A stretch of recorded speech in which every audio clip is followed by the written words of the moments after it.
My name is Bonalo Pelele. A colleague of Melusi and Alvin's, and happy to be here today. Alvin will start with the presentation, and I'll take over from him. Thanks. Thanks, Donald, and good afternoon, colleagues. So, I've been tasked with taking us for lunch, but before we get to lunch, Bonolo and I will reflect on a topic that we think is quite relevant given the this year's theme of redefining actuarial contributions to society. And as professionals, how do we look at these newer specializations that are coming in? In terms of the agenda, I think there's a theme that has been discussed by a number of presenters. We'll quickly discuss that, the nexus that actuaries find themselves in. And then quickly discuss microinsurance and banking in Africa, how actuaries have fitted in and how this is evolving, a bit of the challenges and opportunities, and then hopefully we'll land you in time for lunch before you're very hungry. So you will agree with me that the actuary of the 1900s faced very different challenges to the present-day actuary, and these have been repeated at this podium. I think starting from the opening address yesterday by the task president, by the IFOA president. The present-day actuary is facing very different challenges, and these are evolving. I remember listening to a past IFOA president who was saying that in the 1980s, when the spreadsheets came, there was a talk around that the profession was going to disappear.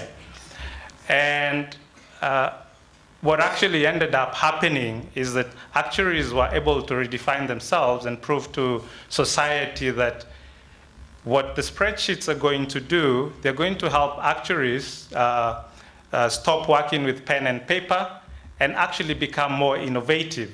And fast forward to almost 40 years, that's the nexus we find ourselves in. There's globalization as a challenge, there's regulatory challenges, and the regulations are changing quite a bit. I remember a presentation that David Kirk did a while back, and I had him mentioning that, yes, we have IFRS 17, but as was the case with IFRS 4, before we even settle with IFRS 17, there likely will be IFRS 17 phase 2. So before we even get happy. So there's that nexus that we find ourselves in. Obviously, the present-day actuary has to deal with not just being an actuary, but interact with different units within the business, be it finance, be it operations, and then talk about data and what this has meant. Obviously, it has been good for the actuary when it comes to things like pricing, but it has also come with challenges, and a point would be something like ethics. If we have genetic information right now, can we start using it in pricing? In a country like South Africa, whereas you can collect it, you're not allowed to use something like genetics in pricing. So we have newer challenges, and it's our role to ensure that we keep the profession sustainable. And then looking at the two industries, microinsurance and banking, I think for a moment it would be good to ask ourselves, why do we need to consider these two? And if you were to think of a busy street in Nairobi, be it Moi Avenue, or a farmer who's upcountry, who has 5 acres and planting, doing agriculture there, or even people in the offices, why do they need these two? It's for financial security. And I think the IFOA slogan has always stood quite close to me, making a financial sense of the future. And when it comes to these two industries, microinsurance and banking, from a microinsurance sense, you will find yourself needing to offer products. And what these products are supposed to help the people out there is with risk mitigation. If there's a farmer and there's El Nino and there's flooding, how do we help them mitigate the impact of that so that next year they're able to plant? Or if you're talking about funeral insurance, if there's an unfortunate incident in the family, how do we make them not have to go take a loan to conduct a funeral? And then when it comes to the banking side, it is well known that for as long as we are dealing with trade, there will always be need for banking. And people will always need to feel that the mechanism that they're using to trade is safely housed somewhere. So the Bitcoin and cryptocurrency has come, but people will always need to feel that the mechanism that they're using is safe. They will need to build portfolios. And so banking as well becomes quite important in that context. And obviously, there will always be a link between insurance and banking and micro-insurance, should I say. So there will always be that link. And so then I'll discuss the actuary's role in banking. And mine is not to repeat what Michael said here. In fact, I was chatting to Michael during the break, and I was telling him it's good that he's gone before me because he has been in the industry way longer than me. But he's laid a very robust understanding for us on the roles that actuaries can play in banking. But what I'd want to do is to take us from a customer perspective through the life of a customer within the bank. And as you zoom into that, the vitality of the actuarial contributions that can be made become even more pronounced. So in terms of the typical journey of a customer within the bank, so a customer will come to the bank and they will be received by the front line, could be salespeople, and at this point, it's a bit agnostic. It could be retail banking, it could be corporate banking, or it could be structured finance. It doesn't really matter, but they will come to the bank through the front line. Then what happens next is, in the credit decisioning process, and we want to lend, what will typically happen next is a decision engine. There's a decision engine that decides, do we want this customer within the bank? And there will be the qualitative aspects that relate to knowing your customer. And there will be the probably more quantitative that relate to the risk that the customer would bring to the bank and whether the bank is willing to take on that risk. And if the bank is willing to take on that risk, that customer, typically then what the bank will do next is decide, this is how much we're willing to price the customer for us to have them. So if the customer wants a loan or the customer wants an overdraft, this is how much we would price such a customer. And then there will be, once the customer has accepted the terms that the bank has given them, then there will be the more paperwork on documentation through legal and the onboarding of the customer happens. Then once the customer is on board, there's the financial management. You're talking about treasury must fund the loan that has been given to the customer. And on an ongoing basis, you will have your ALM and then portfolio management.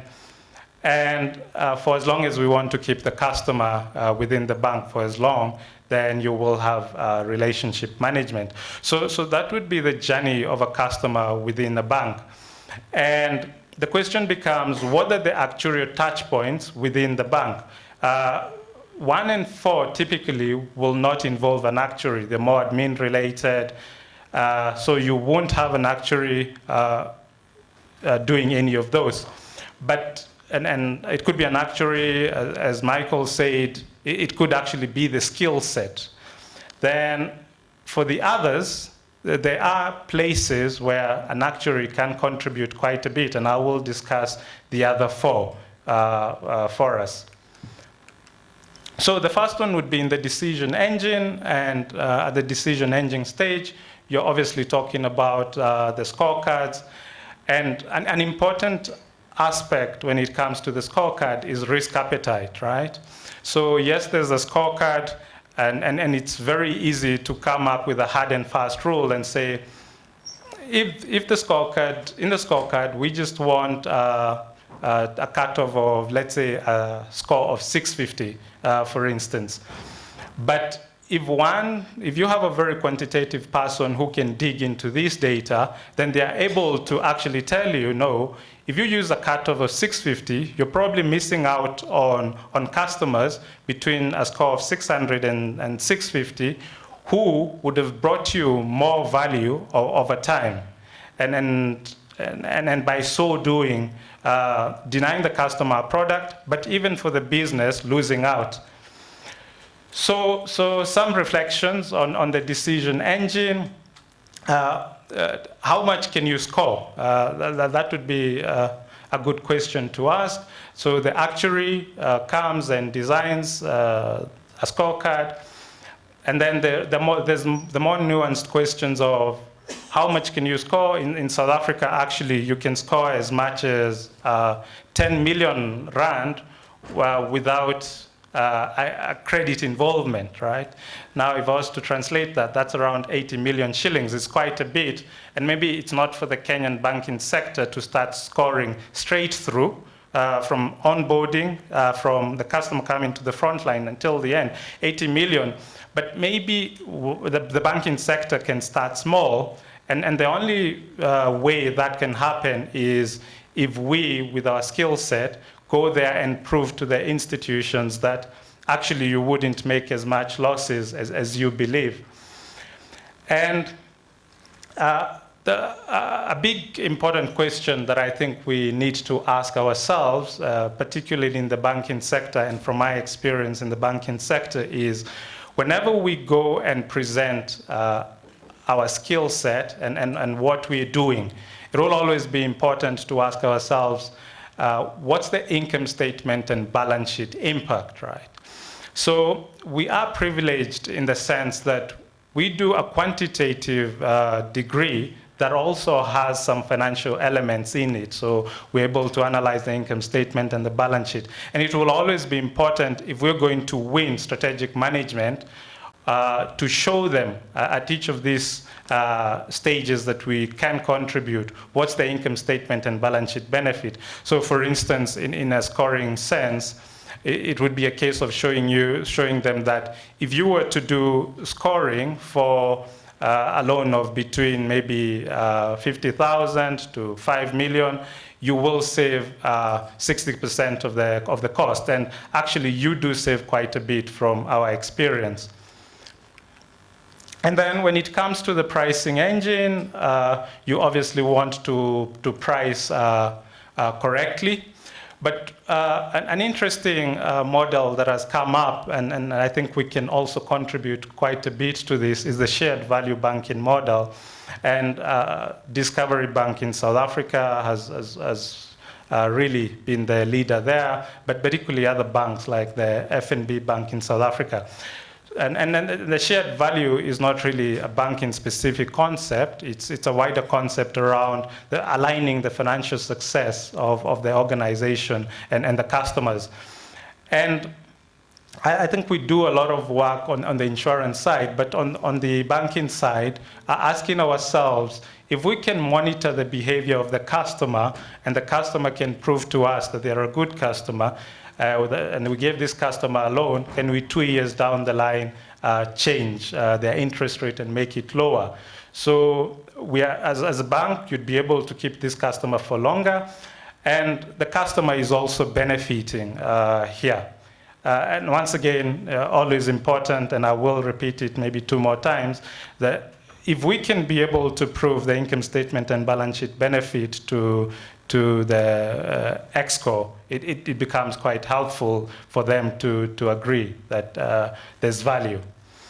Then the other place is normally the financial management. We are obviously talking about treasury, ALM, and portfolio management.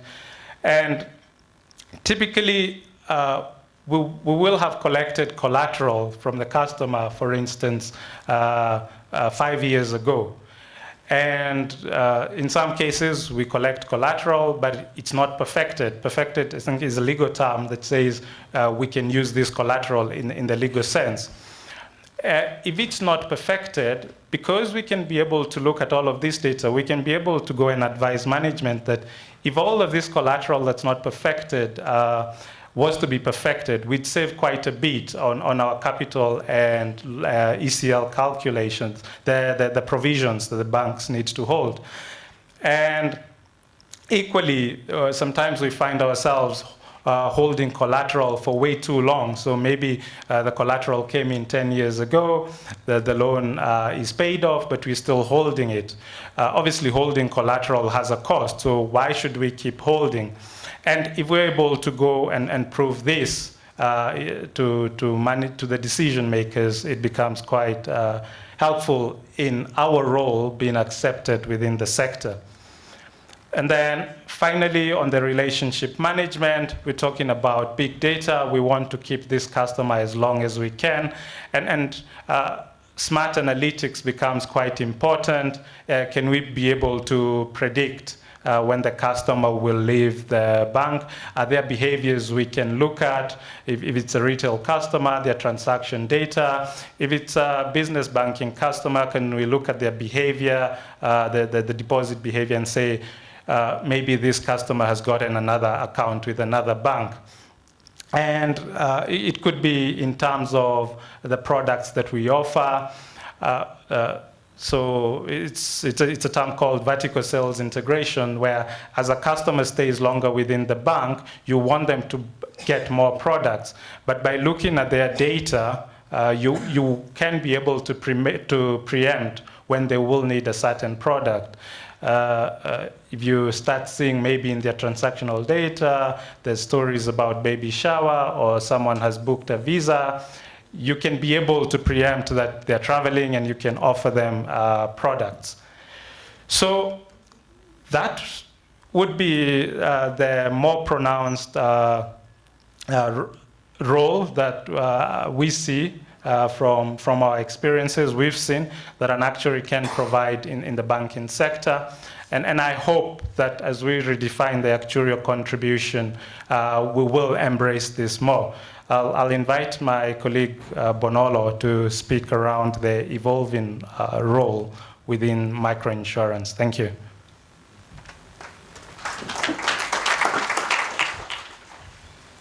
Thanks, Alvin. The actuary's role in microinsurance can be broken down into two parts: the core competencies, which we deem as traditional, well-known roles of actuaries that we all know, as well as non-traditional roles. I'll start with the core competencies first. Okay. Something's wrong with the slides, but I have a backup. The aim of microinsurance is to ensure that is to provide affordable insurance to the low-income population. And so it's important for actuaries to consider this when carrying out their respective roles in the microinsurance space. In product design, actuaries will customize conventional insurance for the underserved segment through understanding the unique risks and needs of that particular segment. And one of these is that for the low-income population, financial education is relatively lower than the rest of the market. And so it's important for products to be simple in order to minimize risks to the policyholder as well as the microinsurer. When it comes to pricing, actuaries will use granular data for risk assessments to provide fair and accessible pricing for their clientele. Again, given the low-income population, it's important for premiums derived through this pricing process to be affordable for that particular segment. Actuaries will obviously also be involved in reserving. which needs to consider and address the high volume and low policy value challenge that is often seen in microinsurance that will impact new business strain as well as the capital needs of the microinsurer. Microinsurance claims need to be settled relatively quickly, not only in the funeral space, but also in car insurance, agricultural insurance, and the likes. And so it's important to consider liquidity in the reserving process to ensure the fast settling of claims. Actuaries will also be involved in reinsurance, and reinsurance will be particularly useful for microinsurers given the high volume yet low policy value challenge. Not only will it help reduce capital requirements, but it will also help reduce claim volatilities, especially for microinsurers with a low asset base. Given the newness of the microinsurance industry, actuaries find themselves being more involved in non-traditional or what we call emerging responsibilities. This includes being involved in operational matters to drive optimization, cost efficiency, and sustainability. And with regards to cost efficiency, actuaries are getting more involved in the management of expenses to ensure that they remain low enough to allow for a low cost base. And low premiums.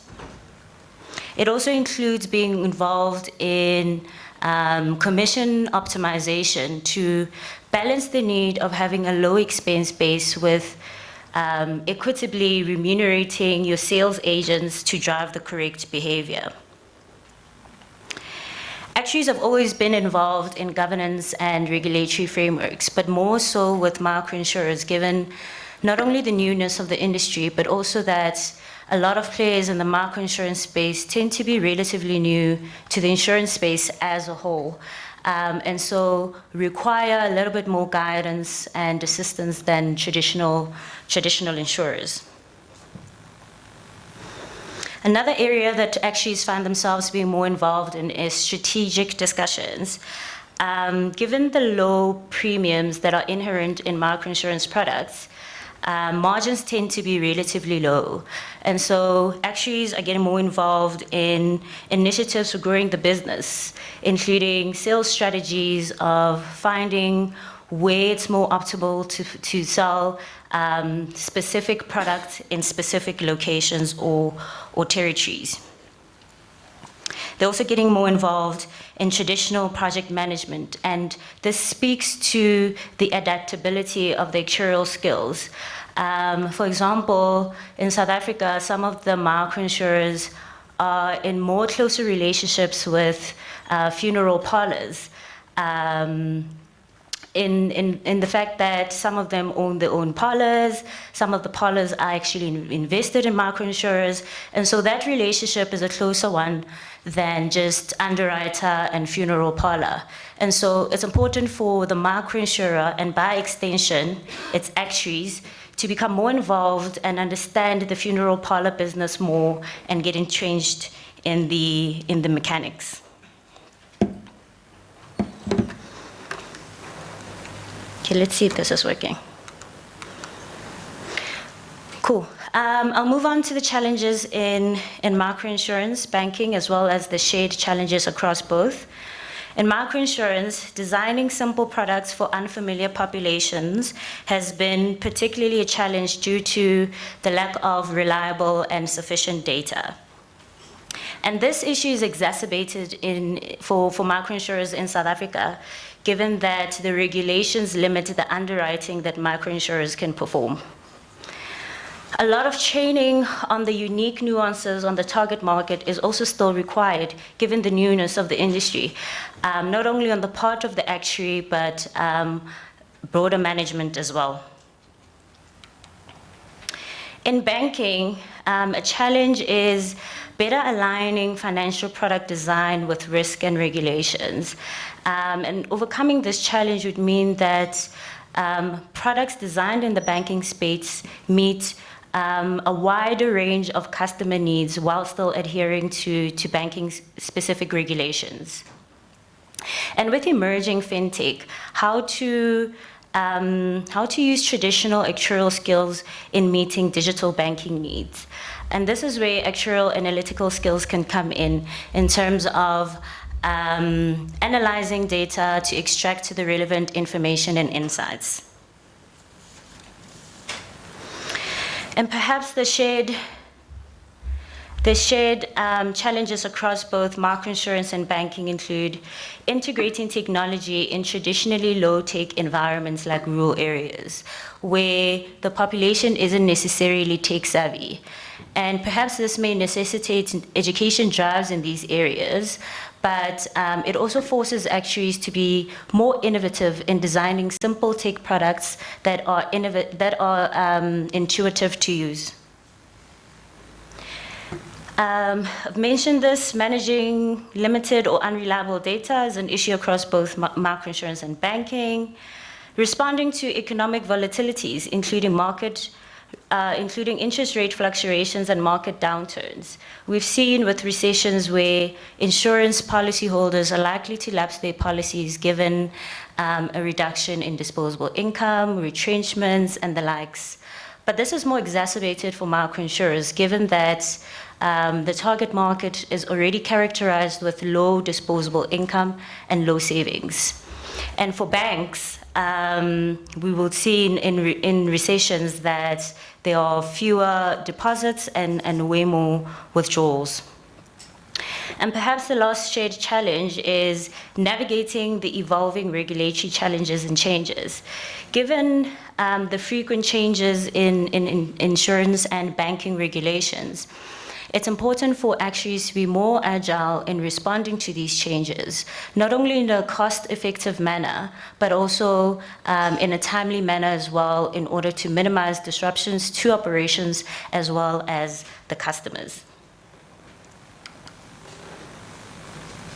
There's a quote by Henry Ford, which is in relation to the New York skyline, and it reads, "This city was not made by men, it was made by the insurance companies."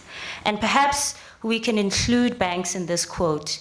And this is just saying that these two financial institutions have so much in assets, which they use to invest in cities, invest in countries, and thus contribute to the economy, which introduces us to the opportunities available through these two institutions.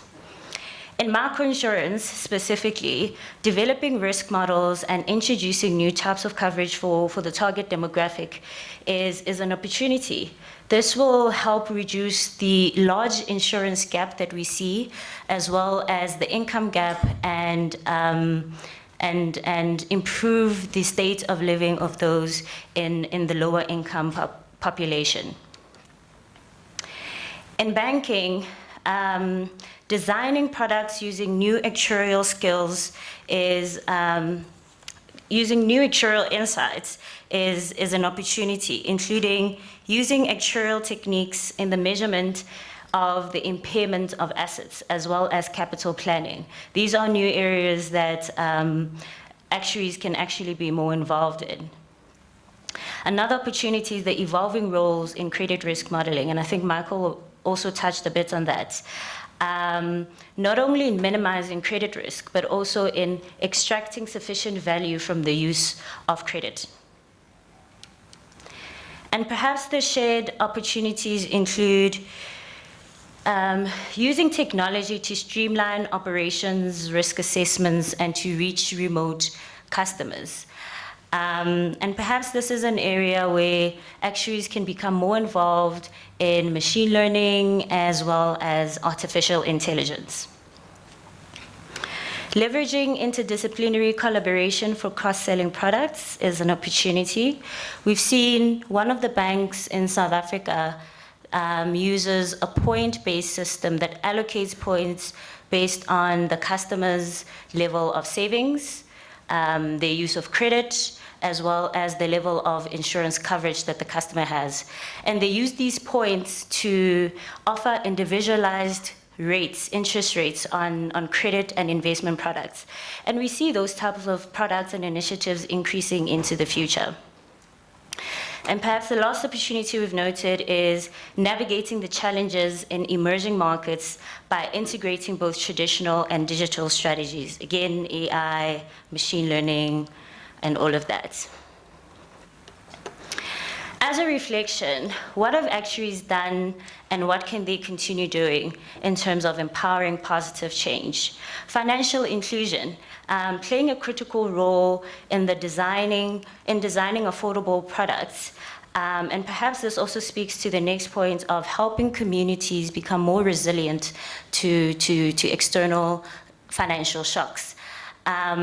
This will, again, help reduce the income gap and positively contribute to a growing economy. I can't see that far.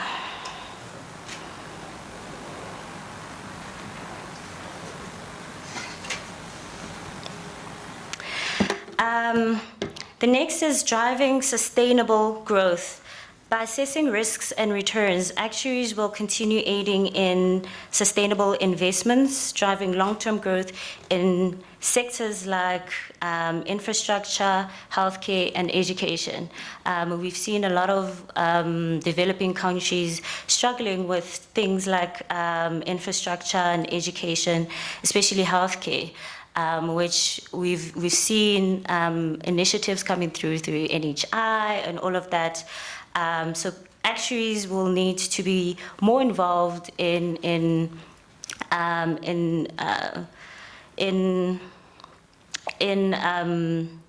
situations that actually help contribute positively to the economy. Actuaries have been and will continue to promote health and well-being.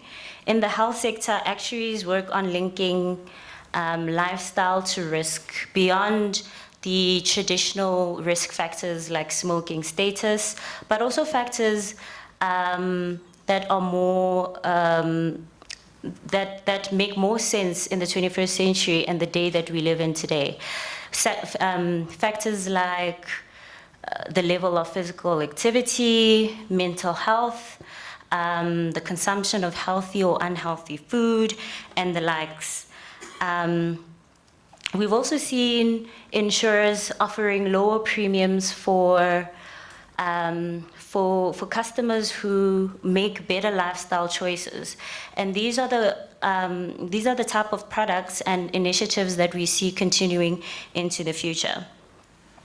Creating affordable health insurance schemes will make quality healthcare accessible, and a healthier, and all these initiatives will help create general healthier population, and a healthier population, of course, will contribute to a growing economy. And lastly, innovative solutions. I think as actuaries we're known to be boring or not so creative, but with a deep understanding of data and modeling, actuaries can continue to drive innovative solutions, from fintech products that we've seen to agricultural schemes, not only in the microinsurance space, but in the wider insurance space as well. Thank you.